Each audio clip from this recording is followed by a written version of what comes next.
see what people have gone through. And I want to commend the neighbors for their positive attitude, their resilience, that sense that we can get through this together.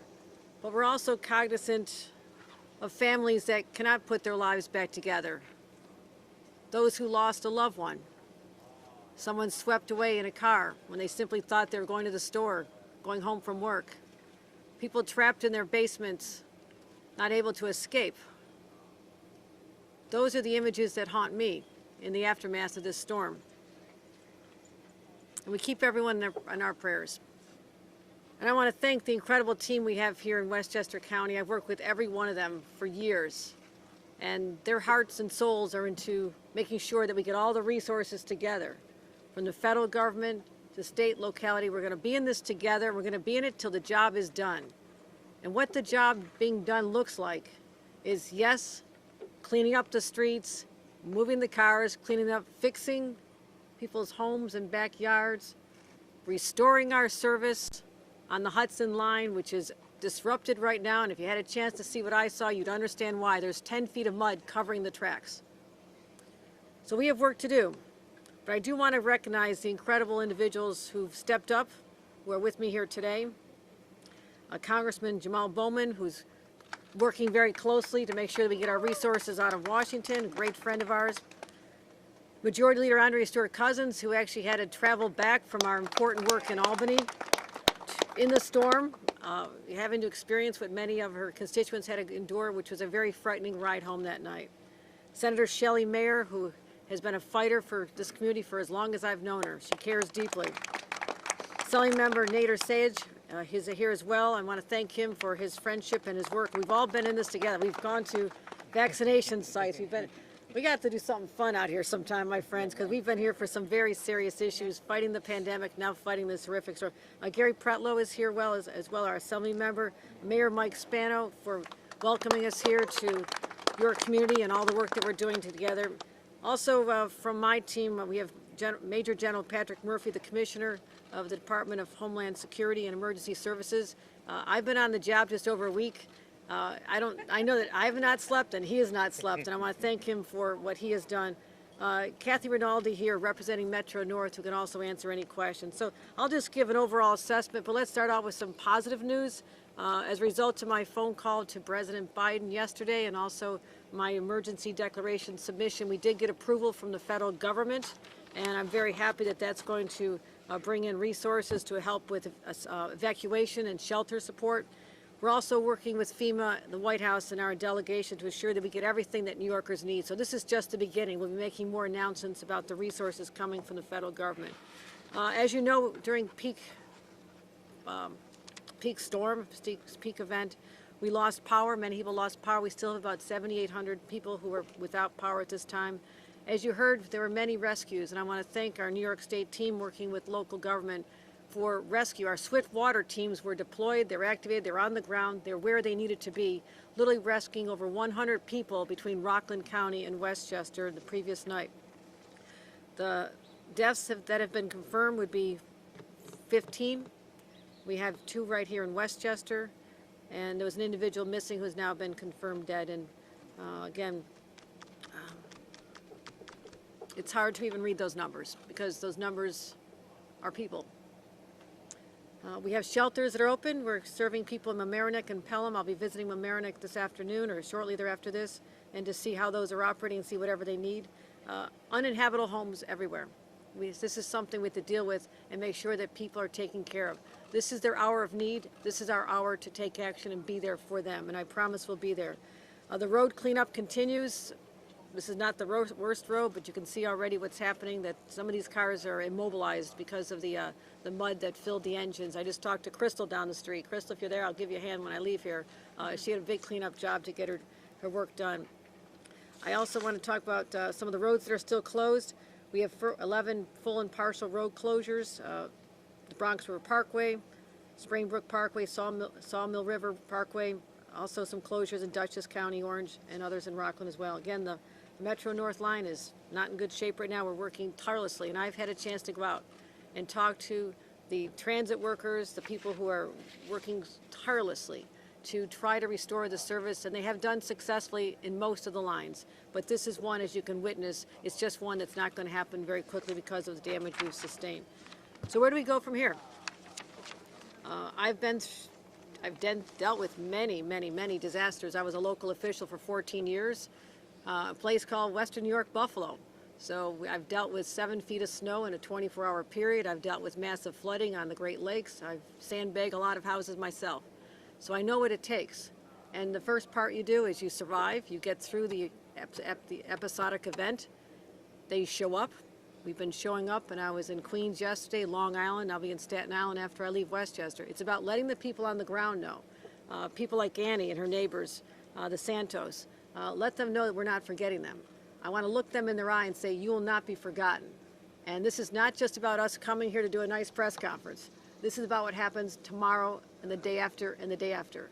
That is my commitment to you. My entire team will be dedicated to restoring your life as normal as we can make it, and to keep you in our prayers, but also we will help you. And so thank you. So the next day after, the morning after, we're here on the ground.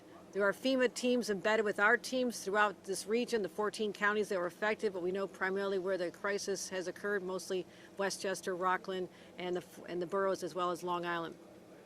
They're embedded to do damage assessments. We actually need real numbers to submit to the federal government to meet the threshold of $30 million. That will not be a problem. We are well in excess of $30 million of damage throughout this region. And then we start getting help on the ground. And I've deployed our Department of Financial Services. What do they matter? What do they have to do with this? That's the insurance, my friends. I want them on the ground. They're on the ground right here at the Yonkers Library as we speak. They'll be open until 5 o'clock today.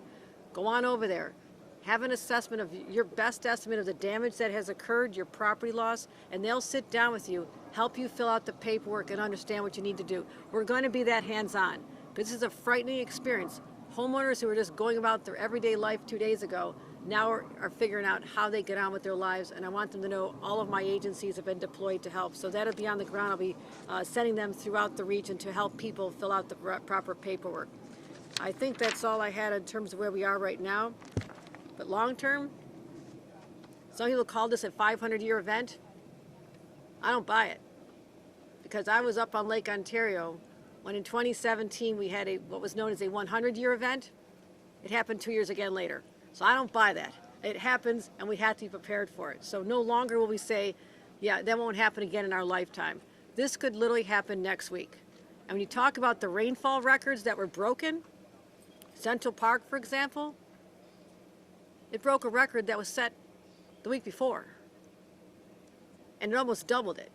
That's how the scale is going forward, and we have to be prepared for that. So I'm going to be convening a task force of individuals who will do an after-action report to me. I've insisted on this already. I want to know exactly what we did right. We did it right, we'll keep doing it right. If there's any areas that were shortcomings, I want to know what they are and how we address them. And for those who live in New York City in particular, it's about building more resiliency around those subways.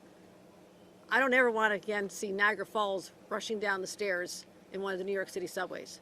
I can't prevent it right now, but I know we have to take action to mitigate that. And it's something as simple as building up the resiliency in our drainage systems in those immediate areas, so when the waters come down and the heavens open up and the floodings begin, that they can actually handle the volume so it doesn't end up overflowing into the subways. It's a different dynamic than the storm resiliency.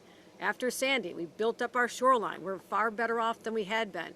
But this is different than wave action. This is coming from the heavens. It's coming down, and it's coming down in unprecedented amounts, and that's what we have to be ready for. So that takes partnership with the federal government, getting the infrastructure built through that President Biden and Senator Schumer and Congressman Bowman and others are fighting for. Let's get that done. But that's longer term. In the short term, we're going to take care of the people right here on the ground. I want to thank everyone for joining me here today, and I'll be happy to take any questions. Mr. Cousin, did you want to say anything? Sure. This is how she spent her birthday, was coming home. Happy birthday to Wow. Well, I just really want to thank the governor for being here. You know, this is an amazing time, and it requires amazing leadership.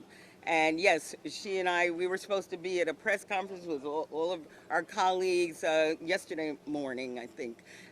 So I came running down from the session, and I really want to say hello to my colleague, Senator Shelley Mayer and Assemblyman Sage, and obviously acknowledge my congressperson, Jamal Bowman, as well as Mayor Spano and the great county executive, George Latimer. But we were coming down after dealing with the other issue, the economy and rent, and I figured I thought I was just in a rainstorm. And it took 3 hours, and after dodging trees that had fallen on the thruway and going through a water tunnel and getting up to North Broadway, because this is my neighborhood, and seeing yet another retaining wall that had collapsed and closed down the street, and the sandbags in front of my building, we realized that this indeed was something that we had never, ever, ever experienced, except for the last time we experienced it. So the reality is what the governor said. This is not something that we can continue to put on the back burner. I'm glad that we have a bond, actually, as part of the voters having to make a decision of investing $3 billion into our infrastructure, which will happen in November. So when you go to vote, please look at that bond and understand that this is an opportunity for us to build up our infrastructure. And in the meantime, to have a governor who just got sworn in on Tuesday, and we were together, to be here in our neighborhoods in Westchester and all throughout the state, to, as she said, look people in the eyes and say that the government will not forget. We are partners to have our Congress people and senators on the federal level working with our president to make sure that our voices are heard means everything. So as the governor said, there are people who are deployed who will help in terms of assessments and so on and so forth. But don't forget your local officials either. The fact that we are here means you call us. Sometimes we can, get through a lot of the red tape that you can't get through. And that's why we're here to reaffirm that on every level, whatever we can do to make it easier, we will do. And of course, our condolences and our heartbreak goes to those who have lost not only obviously property, but their loved ones in this tragic storm. So again, Governor, thank you so much for being here, and we will continue to work together. Thank you. Are there any questions in the press? We're going to continue surveying the damage, but One question for the media and one question for more long term. For someone like a business owner behind you who may not have flood insurance, as your folks come around, what's your message to them, and what, as people figure out what to do in the new climate? And then I have a second question. document what is going on in your business and your home. Keep records. If you have any receipts of any repairs you have to do in the short term, keep good records. And that'll go toward a reimbursement formula. And that information is still forthcoming because we have another request into the federal government. We're working that out right now. We want to make sure we can get the approvals for that. But I would just tell them to get that ready. And also they should take a visit down to the Yonkers in this community. Stop down at Yonkers, the library right there. And we have professionals on the ground who'll give them an assessment of what they need to do. But people need to keep good records. Homeowners, keep track of everything you have to spend to get your houses cleaned up and restored as best you can, and then we'll take it from there. And Governor, moving forward, CLCPA, there's calls to fully fund it, and this is a question for you as well, Majority Leader. What are your plans to fund it in a sustainable way? I believe the bond's not on the ballot until 2022. How are you going to do that this year, and how are you going to prioritize that in a way that you don't take from education, you don't take from public health? Well, there are some decisions in my mind that are easy. Are we going to fight for our future or surrender? Climate change is not a hypothetical. I heard about it when I was a little kid, okay? And we've been talking about it a long time. We talked about this happening in the future, some date in the future. My friends, the future is now. We have no more time. And I want to look at people and say, you know what? We're not as prepared as we could be because of a lot of factors that are globally oriented and economies that have not done what we think needs to be done in terms of reducing our greenhouse emissions. I'm going to continue the investments that we've made in the past, but lean even harder into investments to make sure we have a clean energy economy, to reduce use of private vehicles or electrify our fleets, do more on that front, wind and solar. I've lived my whole life fighting for this. I started my first ecology club when Earth Day was first designated. So this is something that's passionate to me. And we're going to make those investments, and we'll find the money, and we will not shortchange education. We'll get the job done. And Governor, your long-term plans talk a lot about infrastructure and climate change and things that we can do. But just in the short time that you've been in office, you've had two catastrophic events visit themselves on New York. What can you do in the very near term to keep New Yorkers safe, to warn them, especially in light of what happened in Queens, seeing the deadly basement flooding? What can we do right now to protect New Yorkers from dying? Yeah, exactly. And this is what I'm going to be finding out if there are any missed opportunities. But I do know that the communication system was up and running. People received text messages and warnings on their cell phones. All of New York City was going off, and Westchester was going off. So people were warned that there's a tornado coming, warned to take cover, warned not to go out. Those warnings were there, but what was not addressed was warnings perhaps in different languages. A lot of people living in the basement housing, not saying it's licensed basement housing, but people are living there. We have to get a better system for evacuations and deploy people on the ground in these events and not hope that they got a message. I'm not even sure they own a cell phone. So we have a vulnerable population that has surfaced through this when we saw so many people dying literally in their own homes, unable to escape. That's in the short term.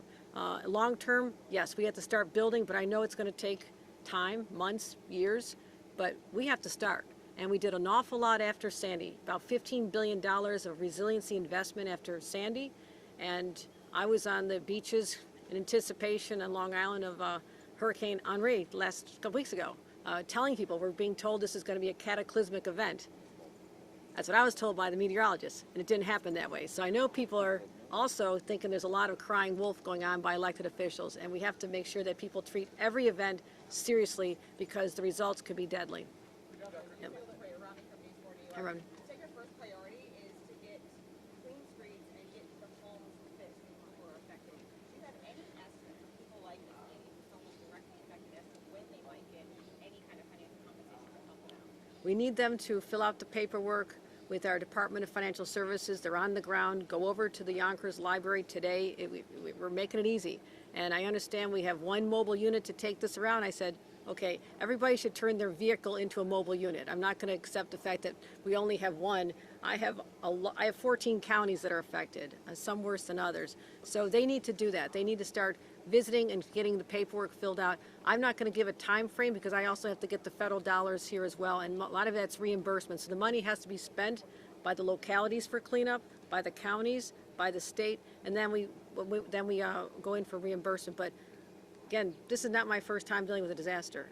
People want immediate relief. They don't want to hear that the check's in the mail. They want help right now, and I'm going to do everything in my power to make sure that we activate as soon as possible. Governor, do you feel that the New York State should have an emergency evacuation plan in place for situations like this? We have emergency evacuation plans. Should they be more readily available to people? Like people don't know that there are evacuation plans. They don't know the evacuation routes. Yeah, routes, like what the plan is, where to go, how to get there. Well, that's something I'm willing to look at with localities, but I worked in local government for years, and we had them in our towns, we had them in our counties, we had them, everybody had an emergency evacuation plan. Can people be made more apprised of what that plan is? Yeah, I mean, I find different ways to communicate. I used to send information like that out with people's tax bills, and something I know they're going to open up. So there are ways that we can look at that, and that's perhaps a good after-action item to find out what can be done better so people know how to evacuate. But it's hard to anticipate when you're putting together a plan like that where the vulnerabilities are. I mean, someone might have said the evacuation's that way, but it might have been underwater. I mean, so it's really hard to do that other than put a plan in place and hope that the climate event follows that, and that's not likely to happen. Governor, how much damage do you think there has been, especially in the Hudson Valley, but across New York so far from what you've seen? Put an estimate on it? I can't put an estimate on it right now because our teams are literally in the field. It's multi-millions, no doubt about it. But we will have the exact number because that's what we're going to be applying to the federal government for. Our teams are the best. They know how to do this. They'll work with our local partners, work with the mayor and the county executive to make sure we have a full appraisal of what's happening, not just this community, but every community that's been affected. And when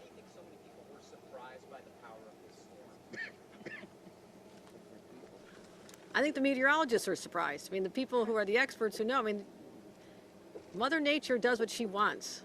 If there's anything I've learned in 27 years of holding elective office and dealing with many storms, Mother Nature does what she wants. You saw this even with what we just saw down in New Orleans. I mean, people knew it was coming. The devastation was, I talked to the mayor of Mississippi, or the governor of Mississippi. Literally the day before this happened, I was calling Louisiana and Mississippi to see if they needed any help from New York. We did not know that we'd be in the same vulnerable situation with loss of life and property destruction. So we rely on the best indicators that are out there. We do the best we can, and then you just pray Mother Nature isn't having a bad day. She had a really bad day the other night. We had a bad day the next day. All right, thank you, everybody. Thank you. Thank you so much.